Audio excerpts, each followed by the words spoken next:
Welcome to Human Potential at Work, the show where we explore social impact, inclusion, and empowerment of everyone, including persons with disabilities. Get ready to be inspired, hear success stories, and learn tips and principles for bringing out the best in everyone. And now, here's your host and CEO of Rue Global Impact, Deborah Rue.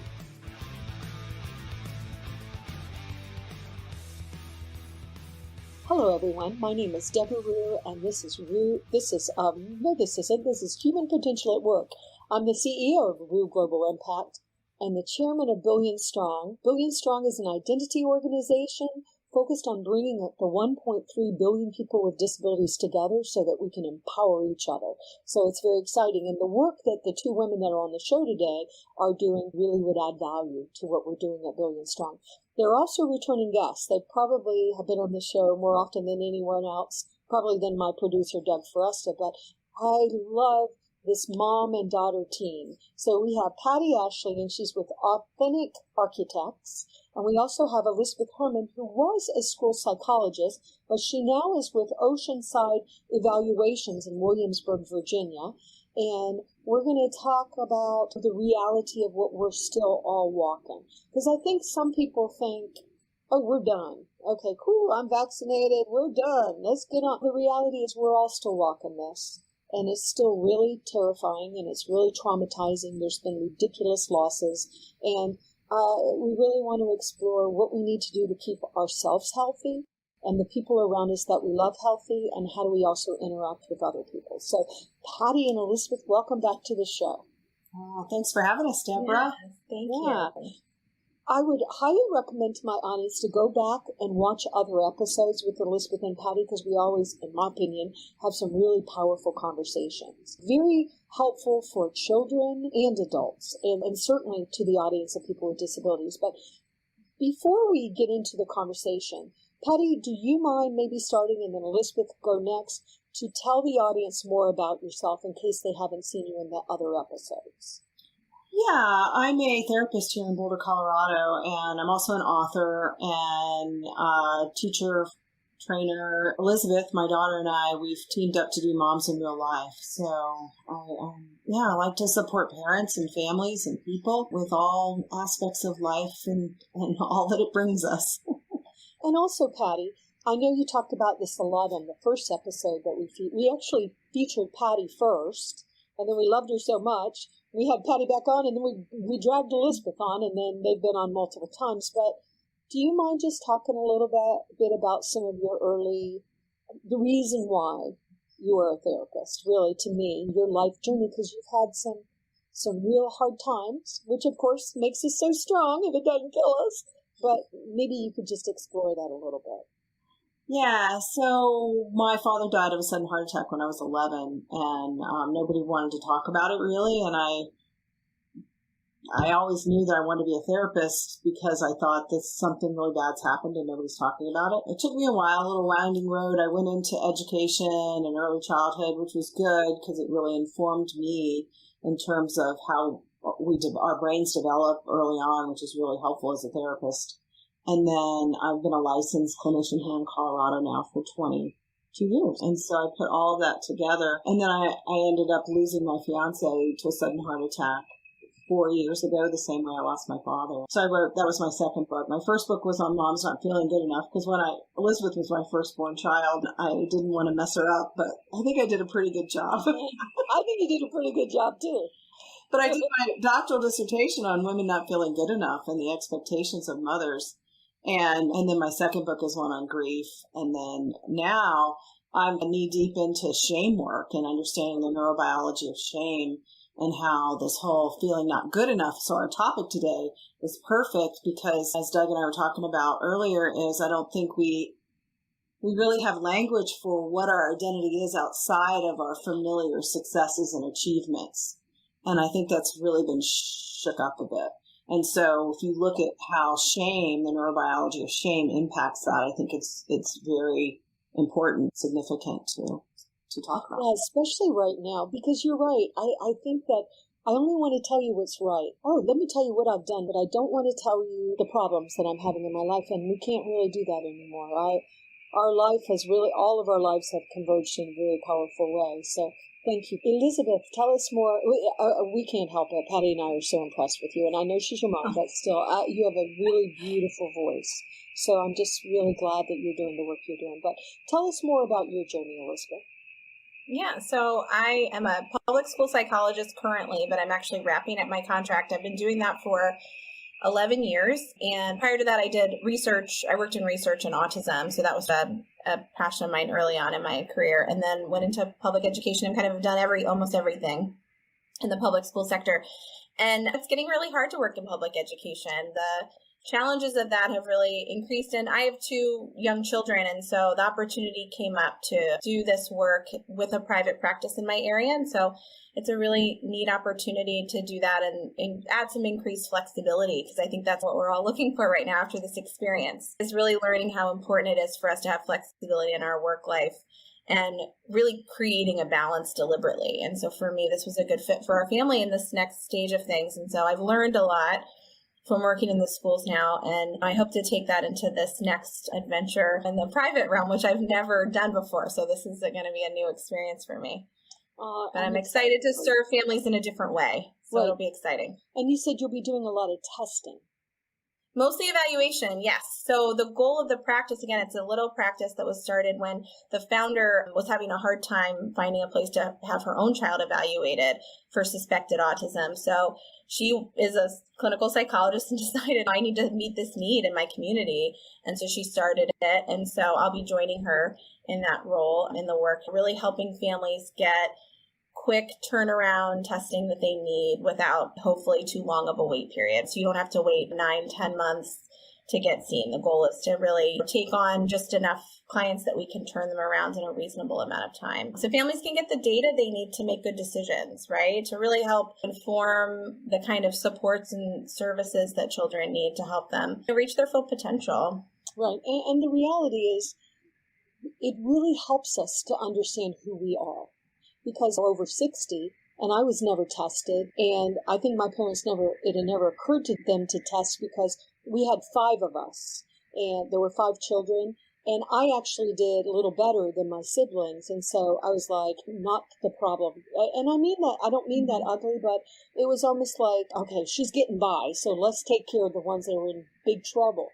But if I'd had my diagnosis of ADHD earlier on, I think it would have allowed me to navigate my life a lot better, because I didn't understand why I was so weird, and I didn't know why I was broken. I guess I was just one of those weird broken people. Now I embrace that brokenness, because I'm, as Lamondre said, Dr. Lamondre Pugh, the CEO of Billion Strong, beautifully broken. And I agree. I'm beautifully broken, and during this pandemic, I think a lot of us are beautifully broken. So I just am very impressed with your work, Elizabeth and Patty. I also like how you've come together to support moms, because it's hard to be a mother. It's hard. So much is hard right now. So much is hard right now. And I think more than anything, we have to acknowledge that. We have to acknowledge that person driving next to you that just cut you off. You don't know what trauma that person's walking. And so send light, send love to them. So what are you seeing, Patty, in your practice and in the training that you're offering to mothers and other individuals that you're supporting? What are you seeing? How are people dealing with the traumas that we're all walking right now? Yeah, there's definitely a lot of anxiety. We were talking about earlier we don't know how to language it. And I think I keep referring to Doug. Does everybody know that's your producer? Yeah. We had a little conversation before. Doug was saying people think we ought to just be able to start like it's February of 2020 and go back to our lives. And I think that people are they're thinking that, but then there's this other emotional nervous system thing happening and they don't understand it. And again, I think it's because we don't talk about these things enough. We don't have language to understand that our nervous system needs to readjust. We had to readjust at the lockdown, and we had to go through the trauma and the uncertainty and the fear. And now all of a sudden what was it, a few weeks ago, and they said, okay, you don't have to wear a mask. Everything's opening up. And it's like, what? Where's the transition? And it's so confusing when you're supposed to and not. And, yeah. And then, scary things. We have a friend that just got COVID-19, even though she was fully vaccinated. Oh, I didn't know that, but there's actually something called, it's very rare, but unfortunately, COVID-19 is going to kill her because it's Oh no. she's fully vaccinated, but there are 10,000 cases out of 130 million people. There's about 10,000 cases of something called breakthrough COVID-19. So you hear stuff like that, and it just continues to scare the hell out of us. It's one, and you look at what's happening in India. It's just so chilling. And I know, Elizabeth, you worked a lot with children and the families during this, and it's so sad what you're saying about teaching, and I know it's true in our education. I have a very dear friend of mine that's a teacher, has been a teacher for many years, and she was going to retire, but during the pandemic, she thought, I'm not going to retire, I need to help. And so she stayed another year, but now I don't like the direction it's going. I don't think I can add value, so she's going to go ahead and retire. But I know both of you help people try to get their hands around things, or minds wrapped around things, but Elizabeth, how in the world do we do this? How do children do this? How do parents do this?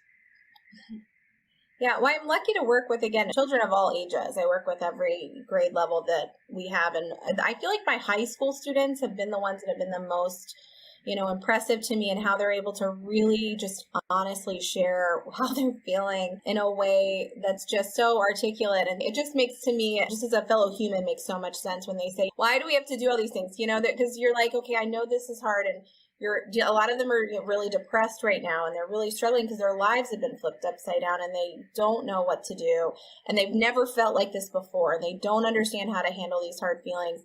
And they're saying, like, but I just can't get myself to write this paper. I can't get myself to complete that assignment. It doesn't feel important. And I get that. I feel that.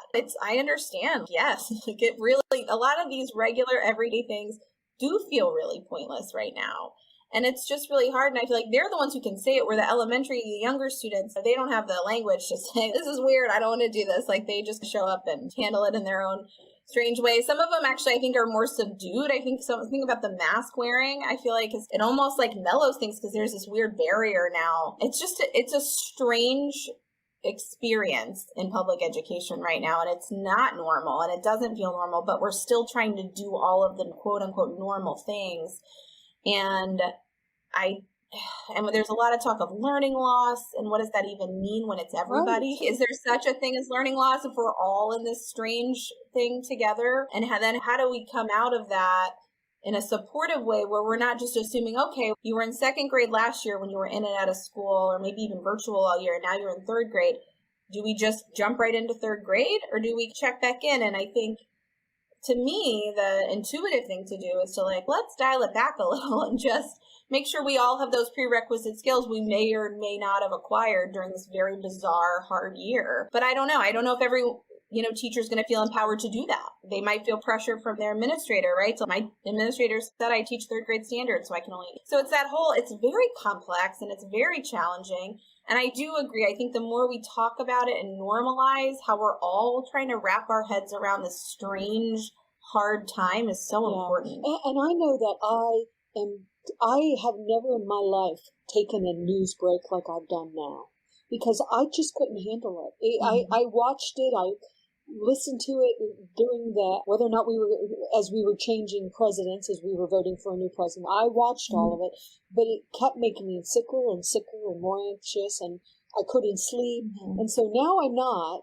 And at first I was really freaked out about that, because I thought, you have to stay informed, but it's making me sick staying informed. So now I'm hearing things like, we have to be very focused on self-care, be very deliberate about not working. Before, we'd work 1 billion hours and just push through it. Well, it's making us sick. It's making us very sick, and it's damaging our relationships to ourselves and to each other. And so I personally am trying to figure out how to navigate it, and then help my family navigate it. My poor husband's, I don't know if it's a benefit or a negative to him. He's walking this path with dementia during all this. I can't imagine how confusing that is. And my daughter has Down syndrome, and she was out on her own in a supported apartment, and it started getting very traumatizing towards the end, just because of the sheer loneliness and isolation. And the team that was trying to support her were trying their best. These are big, gigantic social problems. So I know that you, Elizabeth, you and Patti have put together sessions for women and for moms, but what can you advise us to do from different perspectives? Like, Patti, I know you're working a lot with adults. Elizabeth, you work with all ages, but what can you advise us to do? And also, please let us know any training classes you have. But I think people are in big trouble right now, and I'm really worried about us.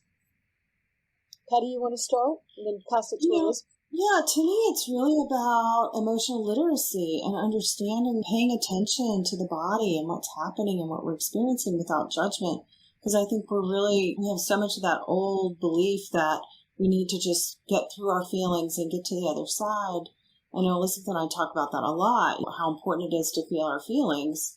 And like she was saying with the younger children, they don't understand feelings. And so they need the language. And my children were growing up, and I was being trained with Catherine Kersey at Old Dominion University there in Virginia. And I was practicing my I statements. And when you run on the sidewalk, I feel scared, you're going to fall down. And I think somebody said to me once, Mom, you sure are scared a lot. But we talked about feelings, that we named feelings. And even one of Elizabeth's friends told me as an adult how much she appreciated that. I didn't even realize it was having an effect on other kids in my house that were visiting. But I was learning about emotional literacy, and I taught my kids about that. And hopefully that was helpful. And I think we don't do enough of that. And again, back to this whole sense of identity being about achievement and test scores. And really, you have a chance to rethink what it means to truly be human and to really embrace our diversity and our differences. And there's a podcast called The Irregulars. And I think I'm getting more and more, I don't want to be normal. I'm not normal, never have been normal. I don't even know what that means. But we've got to really do a better job of loving who we are, all the parts of us, which is very difficult sometimes. But I love the comments that both you and Elizabeth are saying, in that having the right language to talk about it. Because one thing that we do at Real Global Impact, and I will tell you, we don't have time to do this. And yet, when we do a weekly staff meeting, and we stop at the beginning and we check in with every single person.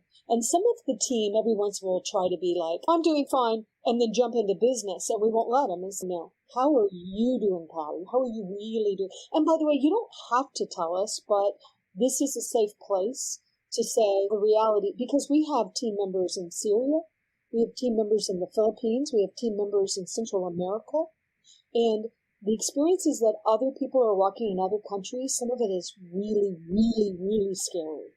So when we hear that our CIO, Nabil Eid, that lives in Syria, can't get access to water, they can only get electricity for 1 hour a day, the Wi-Fi's in and out, you think, then you think, wow, what am I complaining about? But I think that's also dangerous, right? Because it's really scary right now. Well, and Deborah, I always say that people with privilege have a responsibility to understand emotional literacy so we can help other people. We want to minimize it again. We want to talk ourselves out of it. Oh, because this is happening over here or whatever. I had a client yesterday say to me, I'm doing a lot better. Maybe I don't know, am I taking up too much of your time? Because you probably have people who have bigger problems. Right. Yeah, it's like we're apologizing for being so freaked out, so scared. Yeah, and I think it's reframing too. When you were talking about the ADHD earlier, I'm self-diagnosed ADHD myself, and I've worked with so many children and adults with ADHD. You know what? I found the brilliance. I think we focus on, here's the label and the letters that define you, and that's bad, as opposed to, we're noticing that there's this ADHD, and guess what? ADHD has this amazing creativity to go with it, has this brilliant mind and the ability to see the forest instead of the trees. But we don't talk about that. Oh no, you can't stay focused. You can't organize your time. That's bad. You push yourself so hard, you get so anxious. But 65% of entrepreneurs have dyslexia or ADHD. And a lot of people have both ADHD and dyslexia, which I'm not diagnosed with dyslexia, but I suspect. I never could figure out why my brain could never remember right from left. I actually went, I don't know why, I tried the little L when somebody says left, you can't, L is that way. It's ridiculous. How stupid am I? Yeah. But I joined the marching band to try to teach myself left and right, and I still struggle with it. Elizabeth will tell you stories of driving with me. I know what I was about to say. So that's a visual spatial processing issue. Yeah. So that's just your visual working memory. I heard someone describe this. I forget where I saw it. I think it was on like one of my school psychologist groups. But they were talking about how working memory, like visual working memory, was explained to them as like your mental scratch pad. So it's how you think, visualize something and hold it in your brain as you're thinking it through and then doing it. When students or anybody with that difficulty struggles with that and you ask them to do something, if they don't have that visual scratch pad, they don't know what done looks like. And so they get stuck and they can't move forward because they can't visualize done in their mind without seeing an example first.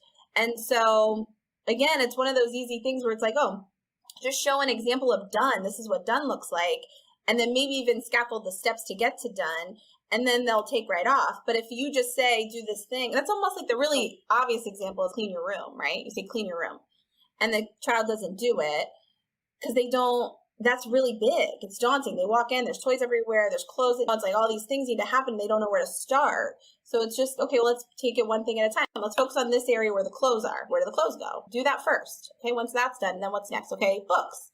Let's put the books back on the bookshelf. It's like, if we do it like that, again, that's not that big of a deal. It's such a small change.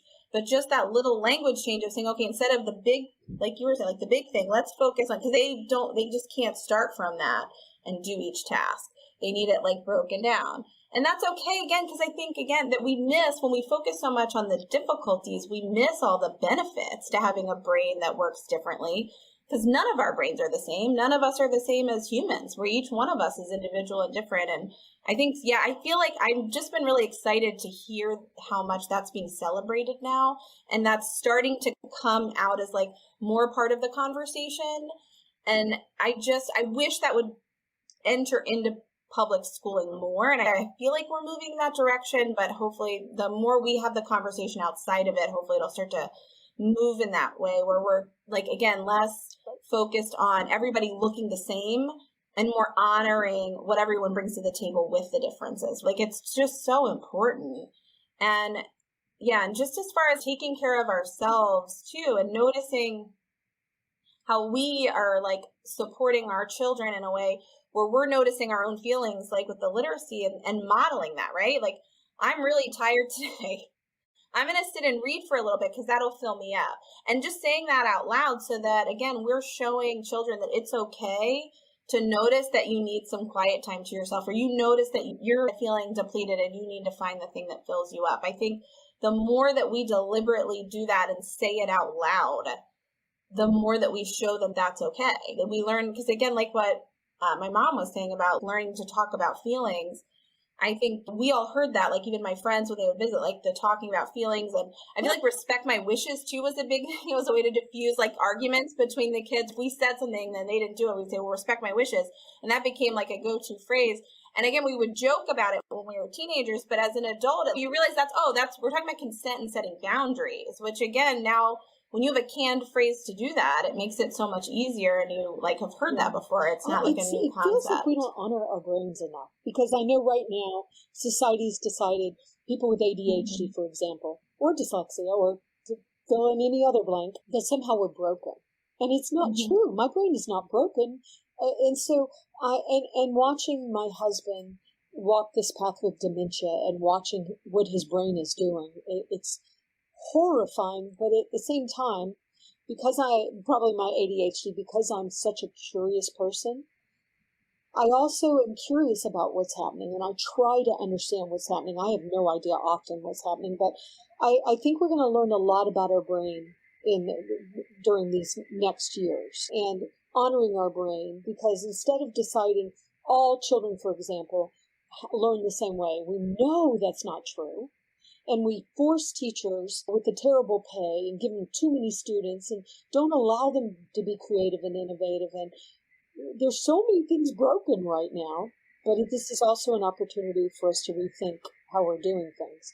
And what can we do? What suggestions do you have? And I want to say that I'm encouraging Patti and Elizabeth to actually do courses for Billion Strong and to do programs for us so that we can really learn from them and continue to improve society, because we have to do it. Once again, it's a global effort, but we all have to come together and help each other. Ourselves first, put that oxygen mask on ourselves, and then do it with the children. But what are some ideas, Patti, and then maybe Elizabeth can answer it, that we can do right now? I know that I'm waking up 3:30 in the morning, and I'm wide awake, and I'm like, this is ridiculous. You have got to go to sleep. But I'm not. I know so many people getting up that are wide awake at 3:30, 4 o'clock in the morning, for example. I hear it so much. I don't know if y'all are hearing that too. I love that you said the word curiosity. We can't be in shame, as Brene Brown says, because it activates our right brain, our creativity, and that's where change happens. And so curiosity is really important. The one tool I use with my clients all the time is I call it the ABCs, because when we're in anxiety and fear and trauma responses, our frontal lobe goes offline and we start to activate other reactions, such as acting out or avoiding or just being in big fear or whatever. And so the ABCs are acknowledge that I've got a feeling, like I feel something in my body, breathe, take a deep breath into it, and then use a C shovel. And so I have 4 C shovels: curiosity, courage, connection. I forgot. Compassion, I think, but creativity would be a good one too. Because that came up when you said curiosity for me is curiosity actually activates creativity. And creativity is where we're going to actually find other ways to deal with life, because let's face it, our lives are never going to be the same. And if we try and go back to the same old, we're just going to feel that anxious trauma response. We have to move into curiosity, I think, and the courage to do that, to realize that, this is hard and I got this, and be compassionate and also connect with ourselves and other people. So the ABCs help you remember, just acknowledge, I got a feel going on. I got to just pay attention to it and then take a deep breath and then say, can I just be curious? Can I have some courage to be with this? And then that helps get that frontal lobe back online. And then the work is more about continuing that emotional literacy. And I have a lot of other things I do with my clients in terms of excavating emotion and integrating and finding the things that are helpful. But the ABCs is a good, on the spot, let's just kind of get back into the body and pay attention. Yeah, and I want to turn it over to you, Elizabeth, but I will say, I don't think there's ever been a better time to get help, to get professional help, to find somebody like Patti. I know Doug is also a therapist. Mm-hmm. He does therapy, but I know that sometimes we say that people are weak if we get help, and therapists, I totally disagree with that, and so vehemently do I disagree with that. But I think right now, with all of us really struggling, this is the time to get help. This is the time to get help, because the more we can help ourselves, the more we can help the loved ones around us, and we can navigate it. Because I forget if Elizabeth, it might have been you, but what I've done in the past as a way of coping, which by the way is a bad way of coping, is that I try to just push through it. I'm going to push through it. I'm just going to almost hold my breath, grit my teeth, and I'm going to push through it. Sorry, I don't know how you do that when it's years. I don't think you can do that when it's years, because if you hold your breath for a year, you're right. I don't think that's possible. Elizabeth, let me turn it over to you.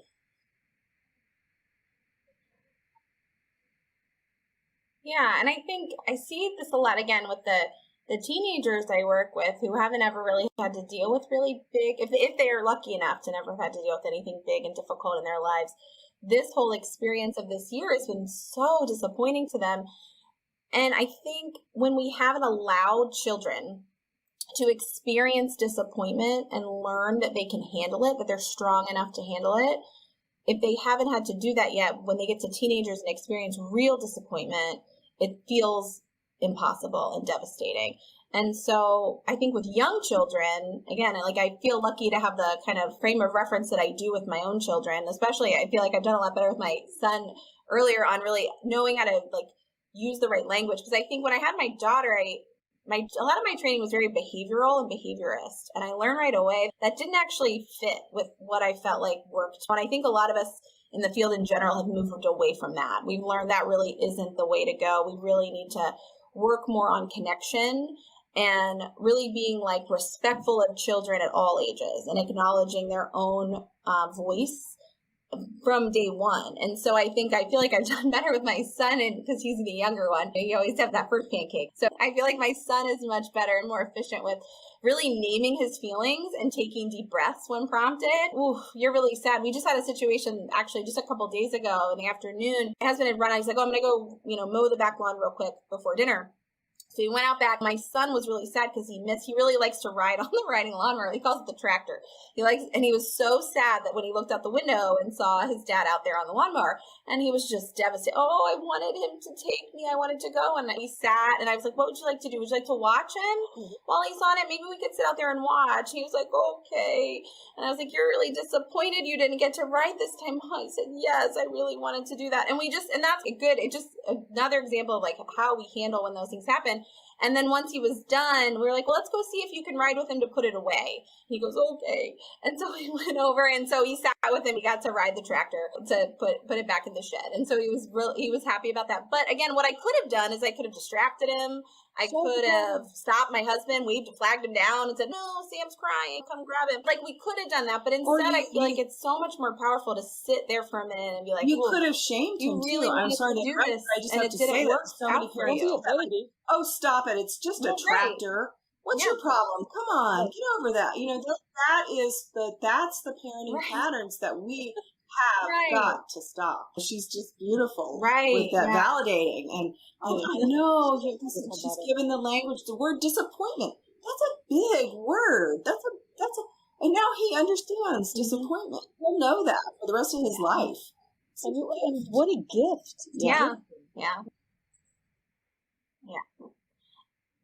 And I just think it is in those little moments. Right? I think it's in those little moments where we stop, but we have to feel okay. So that's, again, like you were saying with the oxygen mask, we have to feel okay to do that and have that forethought to say, okay, what should I do here? And so again, I thought about it. I was like, should I run out there and stop him and I was like, he's almost done. He's got his headphones on. He's not going to hear me. It's going to be a whole thing. So I was like, so we went outside and we sat on the back deck and just watched him while he did the loops and talked about it and that kind of thing. And like I said, as soon as the opportunity arose when he stopped, because it is dangerous. That's the other thing too. I said, it's dangerous to go into the yard when he's mowing because there could be a rock or something. We don't know. Like it's super dangerous. He might not see you. You're small, all those things. So that was another big thing too, is I wanted to make sure he understood why. And I think that's part of that kind of respectful approach, that we want to acknowledge the feeling. We want to explain why the boundary exists and why it's important that we keep the boundary. And I think sometimes when we talk about that kind of more respectful approach, people think it's really permissive and then we're just giving kids whatever they want. But it's about keeping the boundary intact and setting it, but doing it in a way that's respectful to children as a fellow human being. That they're not less than just because they're smaller. They have just as much value and need for respect as a tall person does. They're just littler.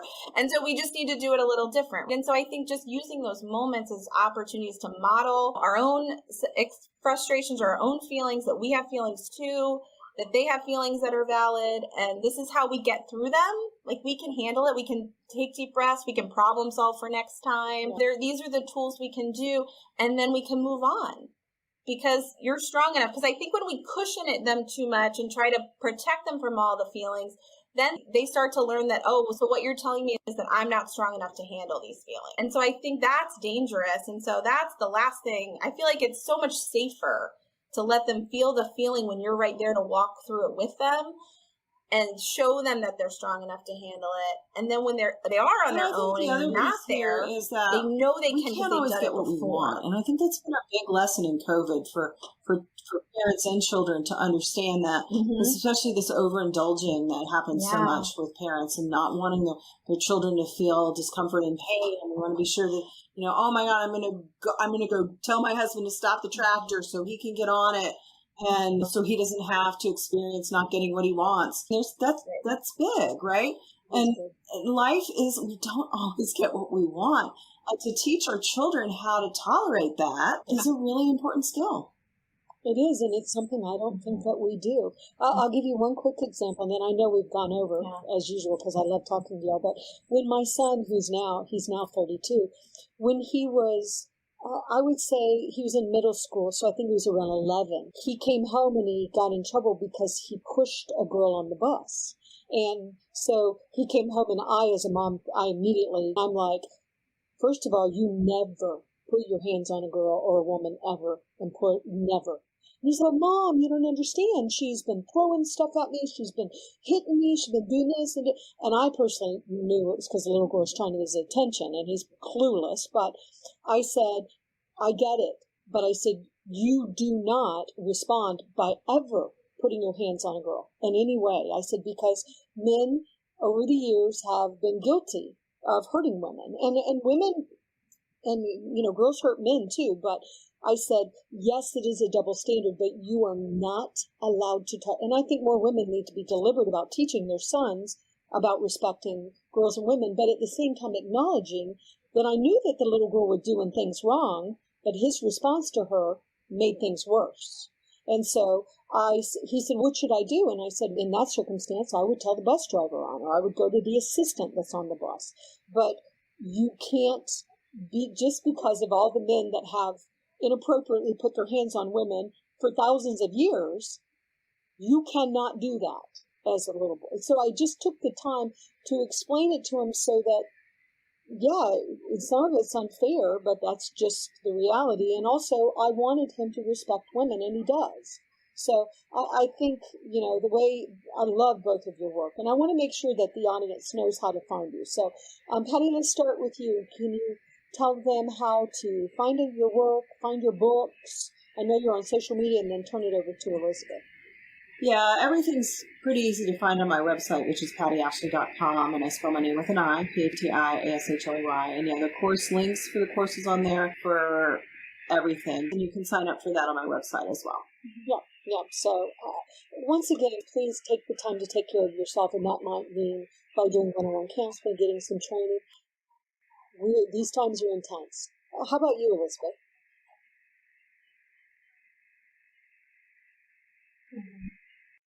Yeah, so my website is elizabethashleyherman.com. So again, pretty easy to remember. So I do some parent coaching. Again, I'm getting ready to shift roles in this new role in the private world. And so hopefully I'll be able to have time to do more of that once I won't be in the schools. So it's exciting. I'm excited to get to branch out and do some more of that work. And then again, hopefully put together some more courses with my mom, because we've had a lot of fun combining our efforts in doing that. It's a nice.